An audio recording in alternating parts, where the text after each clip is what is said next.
Hi, ik ben Boyke. Welkom terug op de kookvlog van Boyke. Vandaag gaan we maken curry kip. Ja, curry kip. Dat wordt smullen. Oké, wat hebben we nodig voor het maken van curry kip? Nou, kip natuurlijk. Zwarte peper. Himalaya zout. Bouillonblokjes. Knoflook, 3 tikjes knoflook. Masala.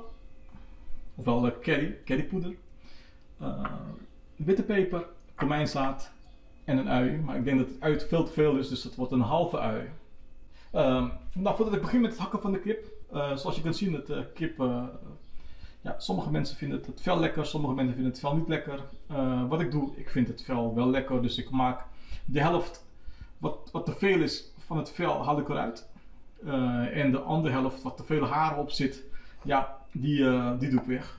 Dus dan gebruik ik dat niet. Zo doe ik het altijd.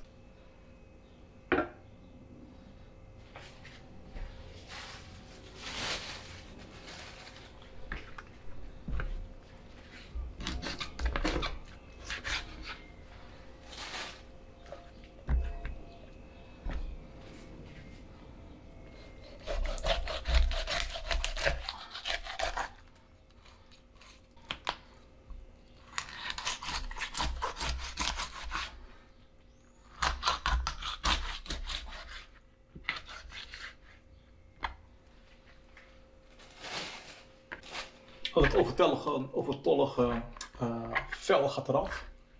Want ja, daar heb ik al niks aan.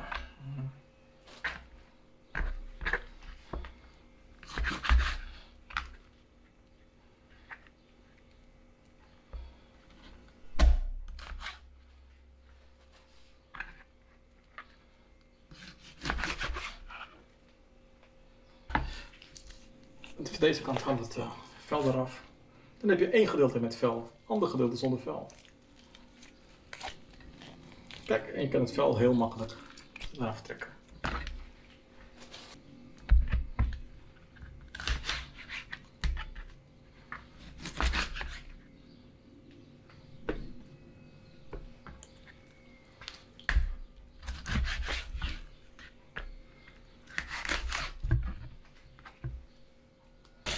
Eerst met water.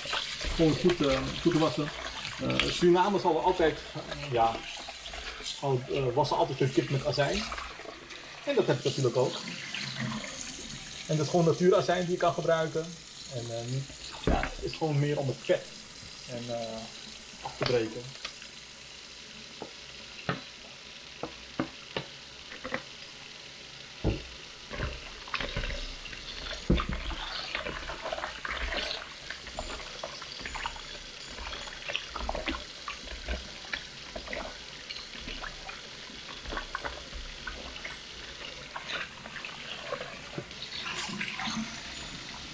Dit is Spaans knoflook en dat zorgt net voor dat lekkere smaak.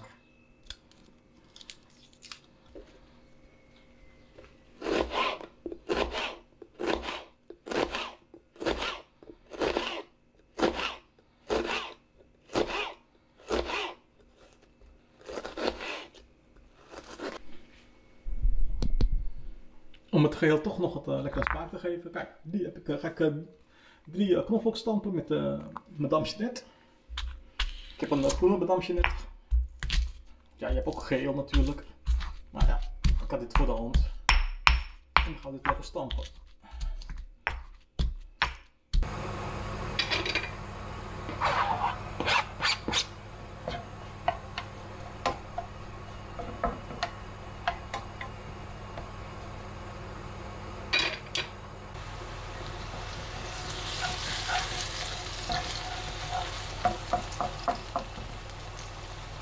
Dan wachten we nu dat het een beetje glazig wordt. Dan mag de peper en knoflook erbij.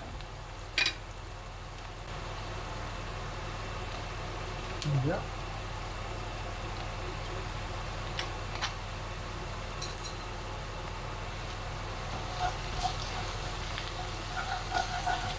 En dan gaan we een beetje frituren.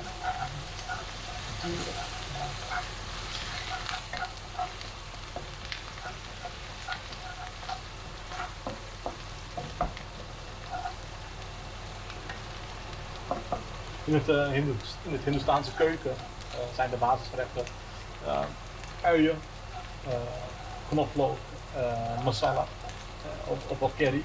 Dat zijn dus de basis kruiden die wij gebruiken. Oké, dan doen we nu dat het een beetje bruin aan het worden is. Doen we nu de currypoeder erbij. 1, 2 eetlepels.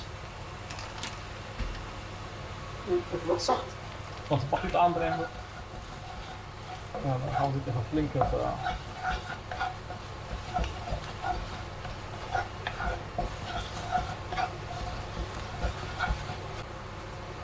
Zet hij alvast ook de bouillonblokjes.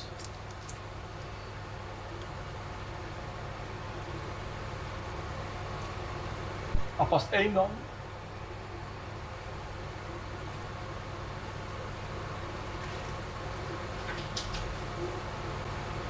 Ik heb intussen ook wat warm water alvast warm gemaakt. Dan zet ik erin, niet te veel. En dan wordt het vanzelf een soort pasta. En dat ruikt lekker. En dan kan ik... Ah, dat is een beetje weinig. Ietsje meer.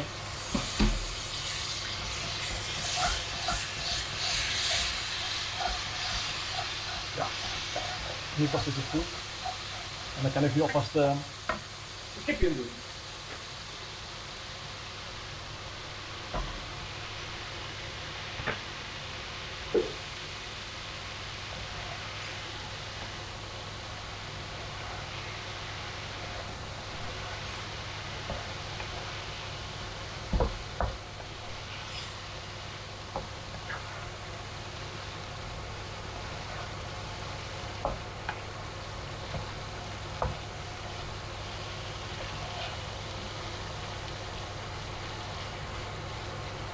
Nou, we zetten nu nog geen water, dat komt later dan. Misschien is dat niet eens nodig, want de kip moet eerst in zijn eigen vocht gaan garen.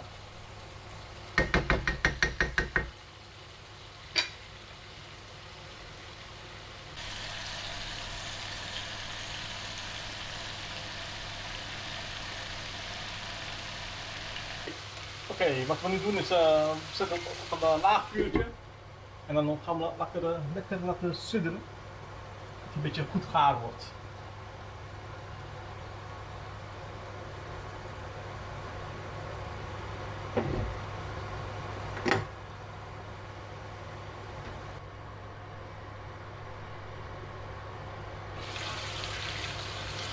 Zo, direct het curry al. En het ruikt heerlijk. Dat kan ik je wel verzekeren. Ja, dat is echt lekker. Nou, dat is echt, ik heb nog geen water in gezet. Het is gewoon puur vocht van de kip zelf.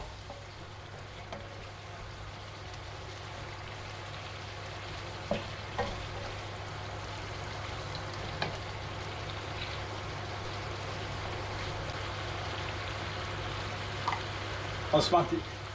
Om het nog wat speuiger te maken, ga ik een beetje tomatenpuree inzetten. Niet te veel, hè? Anders wordt hij een beetje zuur.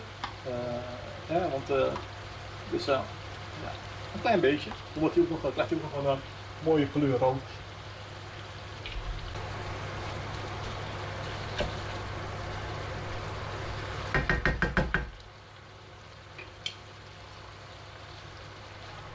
Nou, en dat laten we nog een keer even ongeveer een kwartiertje sudderen. Op laag vuur.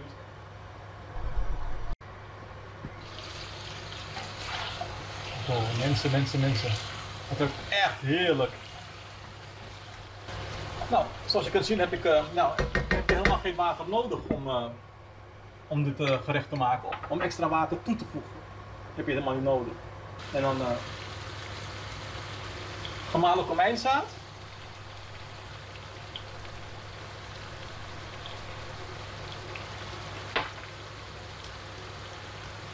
En natuurlijk selderie.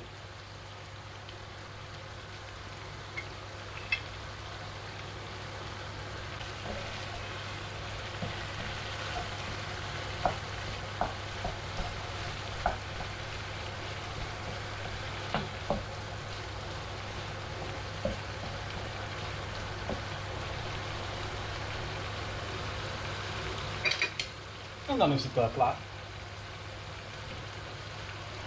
En nu krijg je gewoon vuur. Ik heb het vuur al uitgedaan en nu wordt die dus ja, het pan is nog warm, dus hij kookt nog gaar verder in zijn eigen warmte. En dat was onze curry met kip.